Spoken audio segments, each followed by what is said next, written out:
Nous devons apprendre ce que la parole dit et nous devons croire à la parole plus qu'à nos sentiments. Restez avec nous dans Jouissez de votre vie.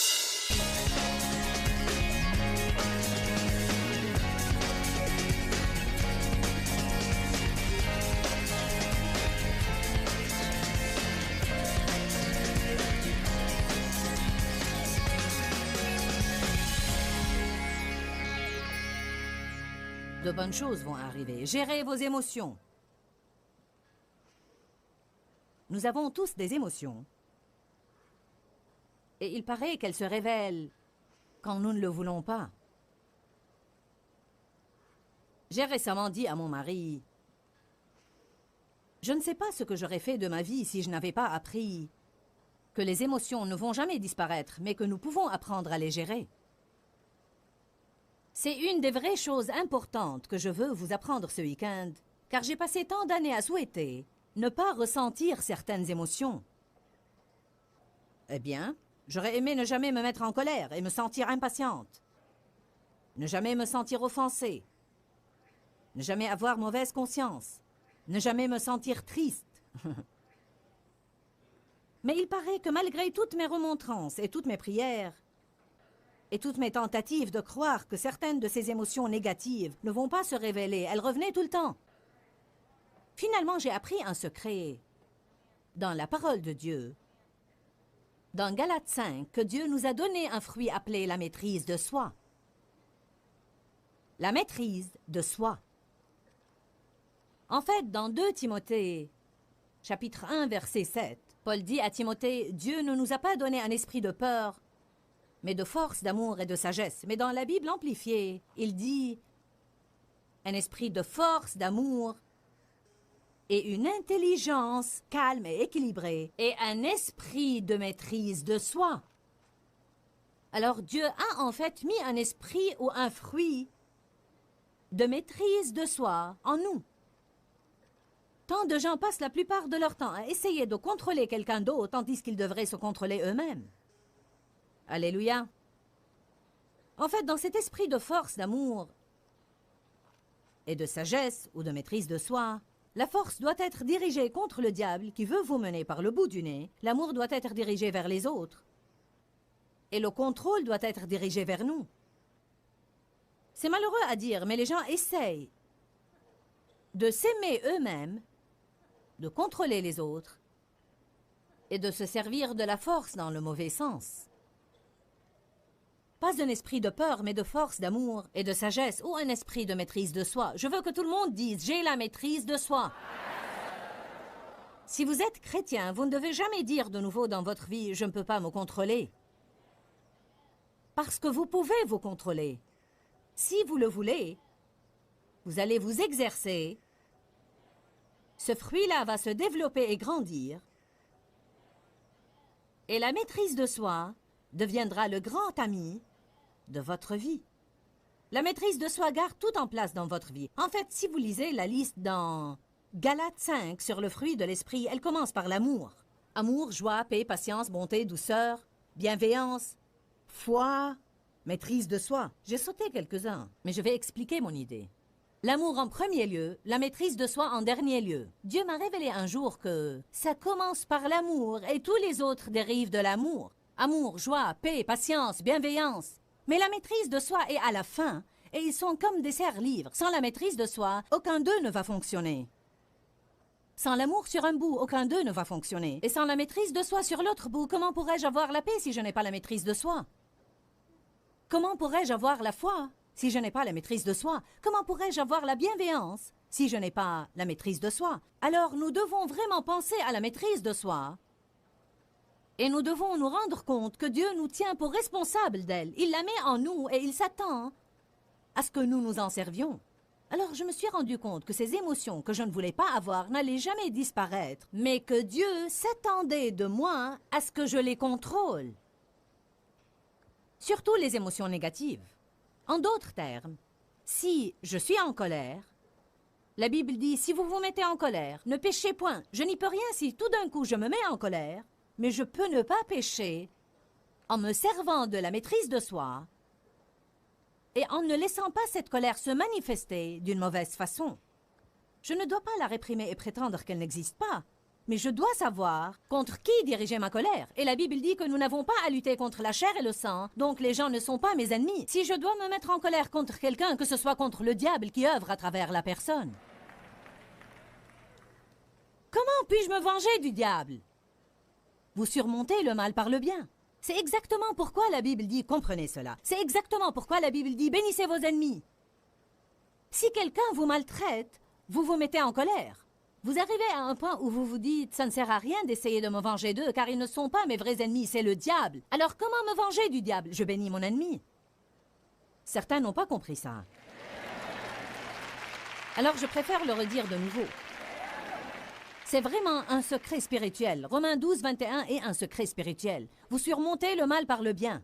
Celui qui peut apprendre à le faire et arrive à discipliner ses sentiments pour l'appliquer dans sa vie et non seulement en entendre parler, est bien sur le chemin d'une grande victoire dans sa vie. Car Satan désigne des gens pour vous faire du mal tout le temps. Et si vous ne savez rien faire à part les haïr, votre vie sera gâchée. Vous ne savez jamais quand cela peut arriver. Je suis rentrée d'un séminaire le week-end dernier et j'étais fatiguée. J'avais travaillé tout le week-end. J'avais travaillé 2 semaines auparavant et j'ai ouvert une lettre de quelqu'un qui tempêtait contre moi sur ceci, cela et autre chose. Cela me faisait mal. J'étais fatiguée, je ne voulais pas l'entendre. Alors j'ai passé les 3 jours suivants à prier pour cette personne. C'est comme ça que nous nous vengeons du diable. Ça ne sert à rien d'essayer de vous défendre. Ça ne sert à rien de dire aux gens que vous êtes une personne merveilleuse et ils ne comprendront pas.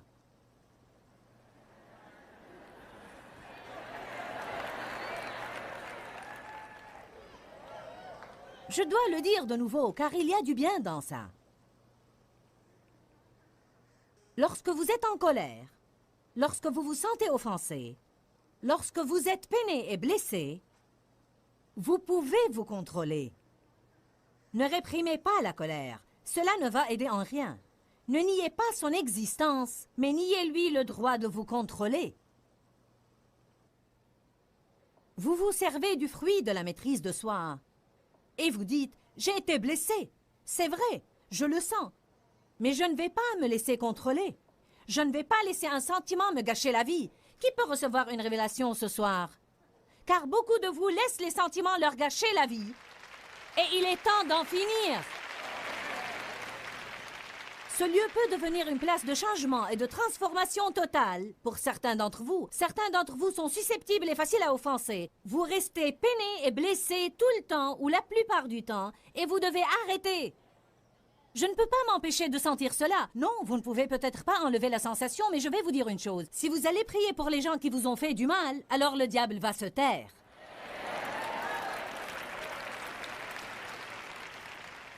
Alors laissez-moi le dire encore une fois, juste pour m'assurer que vous l'avez capté. Quand vous éprouvez ces émotions négatives, ne les laissez pas vous contrôler. Votre guerre n'est pas avec les gens. Éphésiens 6, 12. Nous n'avons pas à lutter contre la chair et le sang, mais contre les dominations et les esprits méchants dans les lieux célestes. C'est le diable qui est votre ennemi. Il œuvre à travers n'importe quelle personne. Alors ne vous mettez pas en colère contre les gens, car il œuvre à travers vous aussi. Et moi. Vous savez, nous disons tous des choses qui blessent les autres. Nous faisons des choses et nous agissons d'une mauvaise façon. Nous sommes beaucoup plus sensibles à ce que les autres nous font qu'à ce que nous faisons aux autres, alors que ça devrait être l'opposé. Oh, je prêche bien et ce n'est que le début. Je peux vous dire que nous pourrions aller loin ce soir. Amen. Alors notre guerre n'est pas avec les gens, mais avec le diable. Eh bien, d'accord, Joyce, je te crois. Ma guerre est avec le diable. Comment puis-je me venger du diable? Soyez bon avec les gens qui vous font du mal. Laissez-moi vous dire une chose. Vous devez être capable de gérer vos émotions si vous allez faire ça, car vous n'allez pas avoir un sentiment pour vous soutenir. Me comprenez-vous? Vous n'allez pas avoir un sentiment qui va vous soutenir en priant pour vos ennemis et en étant une bénédiction pour vos ennemis. Vous allez avoir envie de parler d'eux, mais vous allez vous discipliner pour ne pas le faire. Parce que vous avez la maîtrise de soi. Dites, j'ai la maîtrise de soi. Vous ne l'avez pas tous dit.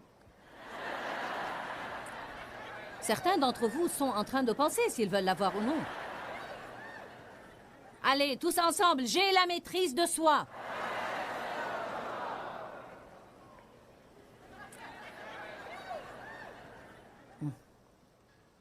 Je m'étonne continuellement de la nature changeante de nos sentiments. Croyez-moi, elle m'étonne vraiment. Je ne comprends toujours pas comment je peux aller me coucher en me sentant bien, louant Dieu, ayant eu une bonne journée, et me réveiller le matin du mauvais pied avec une humeur de chien. Ou même aller au lit de bonne humeur et me réveiller. Parfois, je vais au lit en me sentant bien physiquement et je me réveille en me sentant mal. Que se passe-t-il du jour au lendemain? Je ne comprends pas. Mais j'ai appris que si nous vivons selon nos sentiments, il vaudrait mieux alors écrire sur notre vie détruite, manipulée et contrôlée par l'ennemi, car les émotions sont l'ennemi numéro 1 du croyant. Plus que tout dans la vie, les gens racontent aux gens ce qu'ils ressentent vraiment. Nous devons décider à un certain moment durant cette conférence, soit de croire au Dieu de la Bible, soit au Dieu avec un D minuscule de nos sentiments. Évidemment, nos sentiments ne sont pas un Dieu, mais parfois nous en faisons un. Je veux dire par là que nous nous inclinons devant eux, nous leur obéissons et nous faisons ce qu'ils nous disent, et pourtant nos sentiments ne nous disent pas la vérité. Satan se sert des sentiments pour nous manipuler et nous contrôler. Et nous devons apprendre ce que la parole dit et nous devons croire à la parole plus qu'à nos sentiments. Parfois, nous croyons ce que nous ne ressentons pas plus que la parole. Vous allez comprendre ce que je veux dire quand nous aborderons ce sujet demain. Certains, s'ils ne sentent pas la présence de Dieu, supposent qu'il n'est pas là. Et s'ils ne sentent pas qu'ils ont obtenu une percée durant la prière, ils croient qu'ils ne l'ont pas reçue. Parfois, nous ne devons pas croire ce que nous ressentons, et parfois, nous devons ne pas croire ce que nous ne ressentons pas. Allez maintenant. Hébreux 4, 12.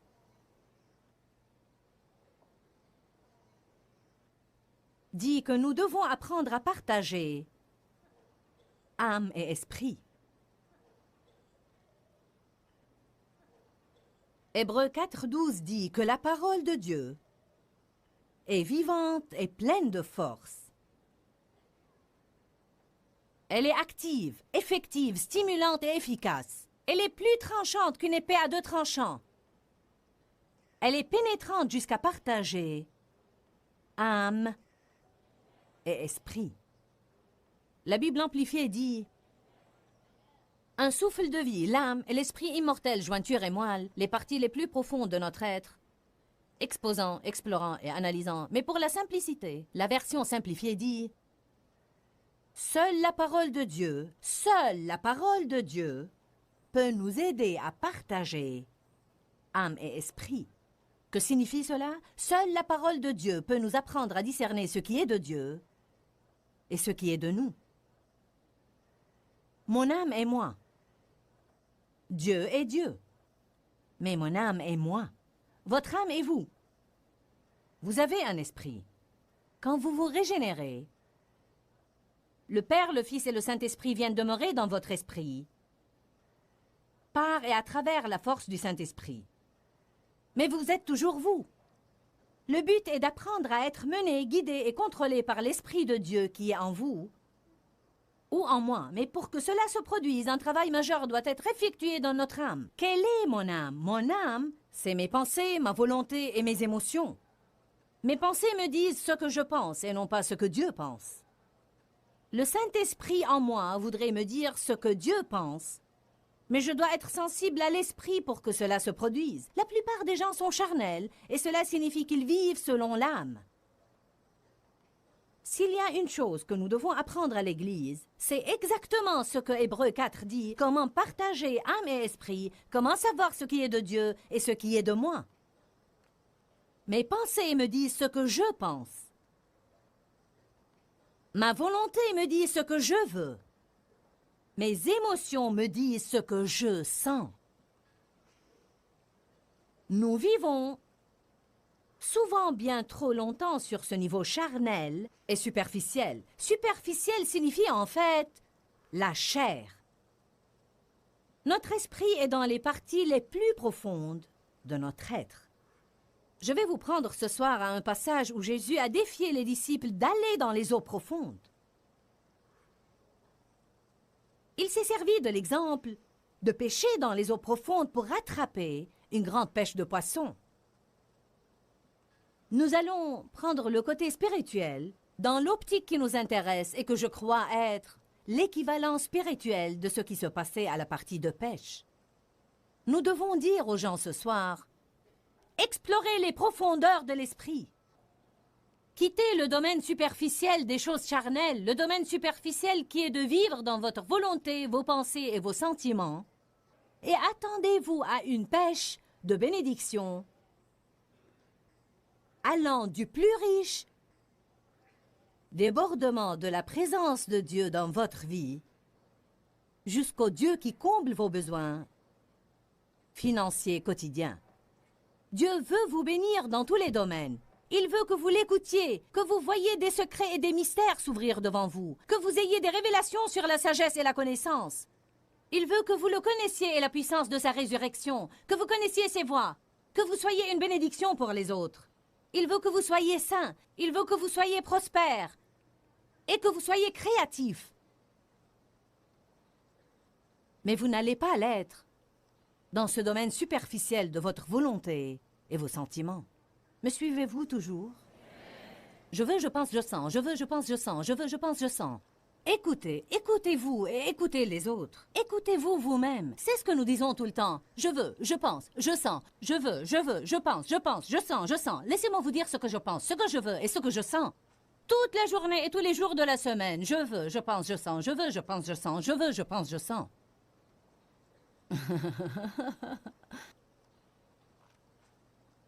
Robot, robot. Partout où je vais, ils veulent voir le robot.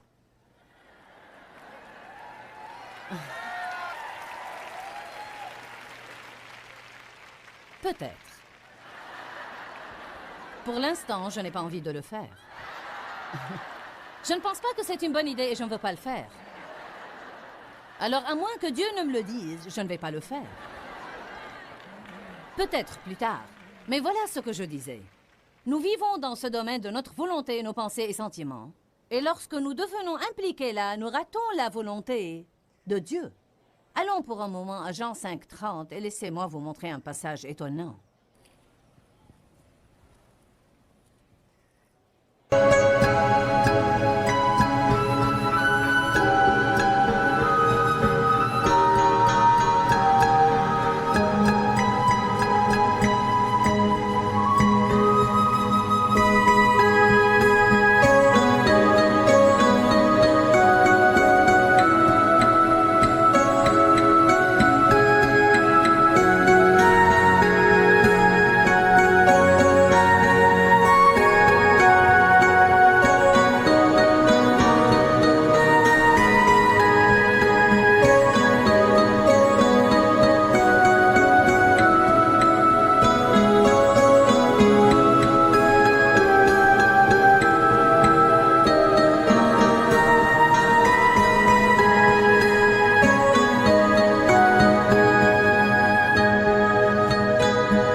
Je pensais à ce passage aujourd'hui.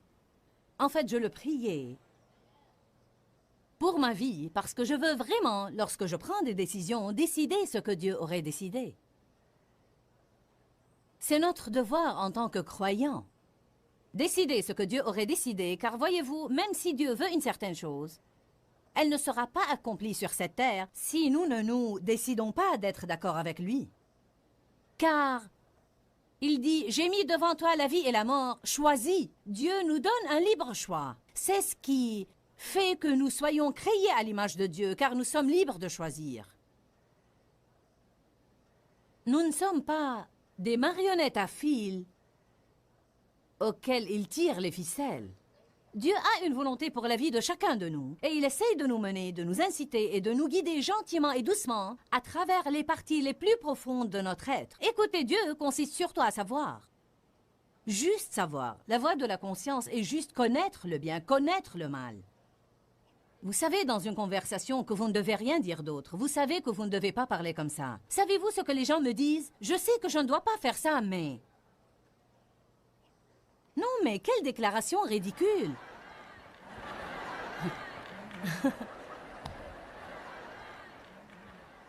Je sais bien que je ne devrais pas faire ça, mais...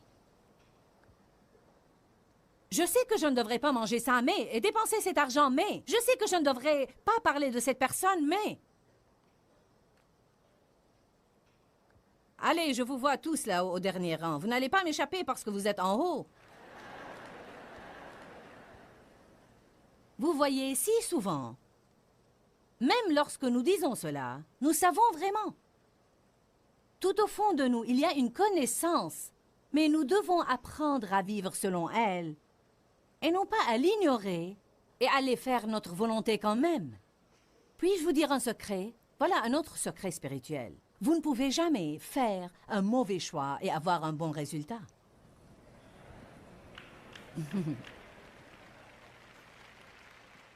Amen. C'est exactement ce que les joueurs font. Ils pensent qu'ils peuvent prendre un risque. Peut-être je gagne, peut-être je perds. Dieu ne veut pas que nous soyons des joueurs, mais des investisseurs. Il veut que nous fassions le bon choix, même quand il est difficile à prendre, et même s'il ne rapporte pas immédiatement un bon résultat. Il veut que nous ne nous laissions pas de faire le bien, parce que nous moissonnerons au temps convenable si nous ne relâchons pas.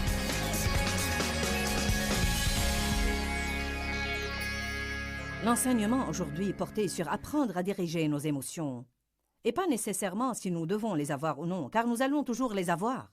Les émotions sont vraiment inconstantes. Tantôt elles nous réjouissent, tantôt pas. Tantôt elles sont agréables, tantôt pas. Des fois elles s'évadent et disparaissent quand nous en avons besoin, et des fois, quand nous ne les voulons pas, elles affluent. Alors nous devons connaître la nature des émotions. Nous devons apprendre sur le fruit de la maîtrise de soi, car nous allons absolument être tentés sur ce point.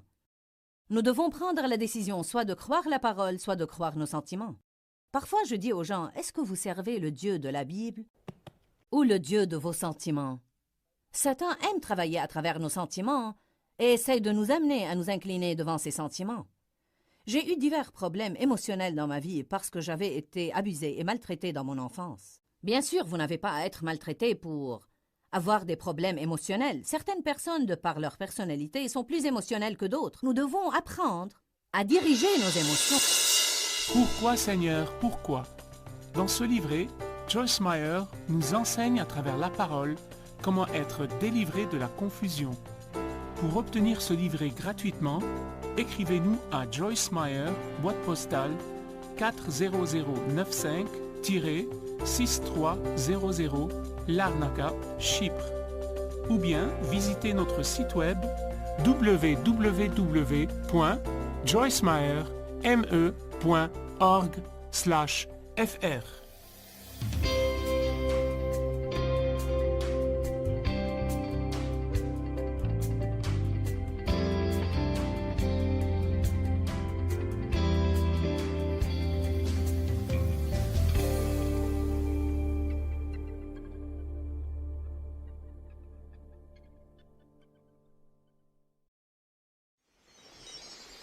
Peu importe ce que je pense, peu importe ce que je veux, voilà ce qui change tout.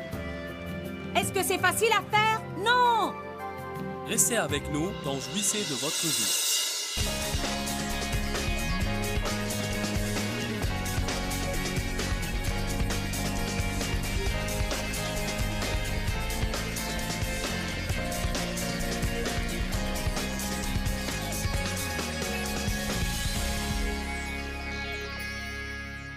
Nous devons savoir quand ce que nous voulons ou pensons ou ressentons vient de nous ou de Dieu ou tout carrément du diable.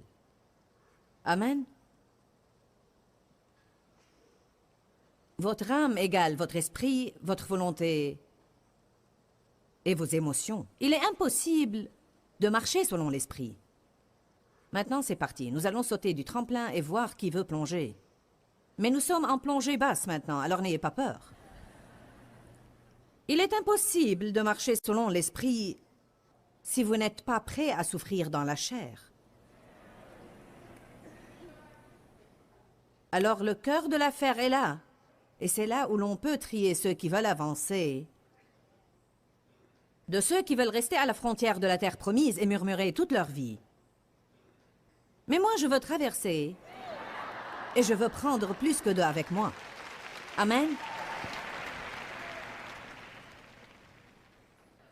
Nous sommes à présent le tabernacle de Dieu, le temple de Dieu. La Bible nous dit, ne savez-vous pas que votre corps est le temple de Dieu?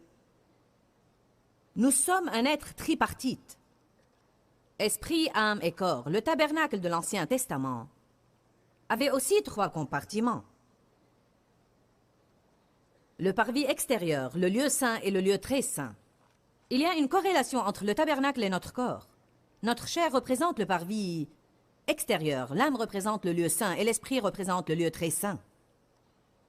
Dans le tabernacle, comme dans notre corps, Dieu a habité le lieu très saint.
Il habite dans nos esprits.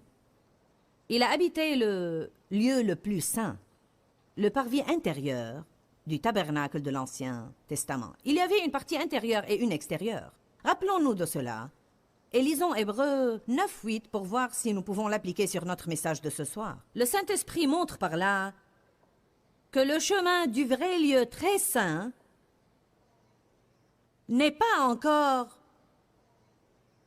ouvert. Il n'y a pas moyen d'y entrer tant que la partie extérieure du tabernacle reste une institution reconnue et toujours existante.